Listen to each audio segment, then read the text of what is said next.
My food, my medicine, or my poison? Of what value is my well-being? Intengo bani impilo yami? Whom shall I engage as this guardian? Ngubani engizamthatha njengomvikeli wami? Shall I commit to a doctor my health? Kambe zanikela impilo yami kudokotela na? And then as long as I can go to a doctor, can I then eat as I please? Njalo ngingaziyela kudokotela kambe ngingazidlela ngendlela engifuna ngayo na? And act as I will. Ngizenzele njalokhu ngithanda. My treasure is my health. Ingcebo yami kuyikuphila kwami. My health is a treasure beyond measure. Impilakahle yami ayingelinganiswe. More precious than gold and worth every endeavor. Idlula igolide lakho konke engingakucabanga engingakwenza. Rough tempests may sweep across the earth. Izifo ezidamandla zingadlula zithanyele emhlabeni. But I stand firm, Kodwa ngihlezi ngiqinile. shunning vice and embracing virtue from birth. Ngithiyana lobubi kodwa ngiqinisa ke okulungileyo kusukisela ekuzalweni. For life's lease is too short a time. Impilo imfitshane kwesinye isikhathi. 70 is but a trifle. I-70 years nje into encane. Not to spend spinning in agony. Ayikho ukuchibilika nisizwa ubuhlungu. Hip hopping like a grasshopper to and fro hospitals. Ngiseqayeqa njengentotoviyani ngisiya ezibhedlela ngiphenduka. Groping for elusive health.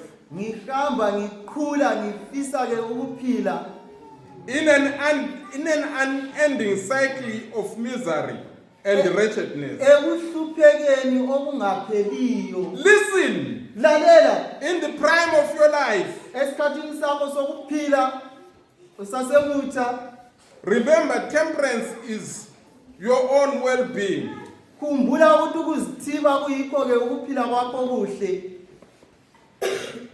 In this life, empilweni leyi, in the prime of life, usaphilile usaqinile. fit, fair, uqinile njalo ke umuhle and sound. Uzwakala sibili uqinile uphila kahle. Remember that temperance is twin to well-being. Khumbula ukuthi ke ukuzithiba kuliphahla kumpila kahle. Temperance must govern our eating habits. Ukuzithiba kumele kulawule esikudlayo. What we eat makes our breath and our health. Esikudlayo kwenza umphefumulo wethu, kwenza ukuphefumula kwethu kumbe impila kahle. Temperance must direct our thinking.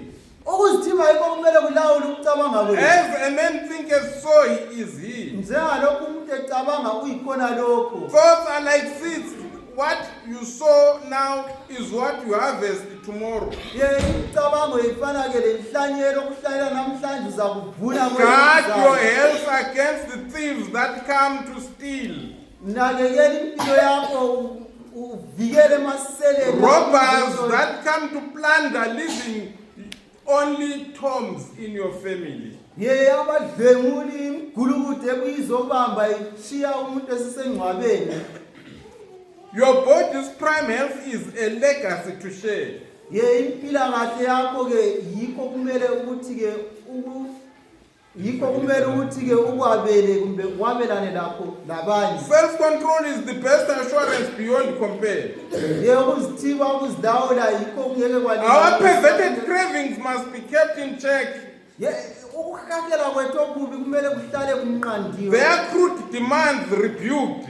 Konke ukufisa kwakho okubi kumele ukuthi ke kukhuzwe.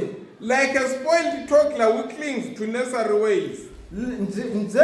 Njengomntwana osakhulayo lokhe elandela kumbe namathele ebukhaseni. We must outgrow our cravings and seize a healthier face. Kumele sishiyane lokuhakela kwethu lakho konke esikufisayo okubi. Isn't it time today to tame your tongue?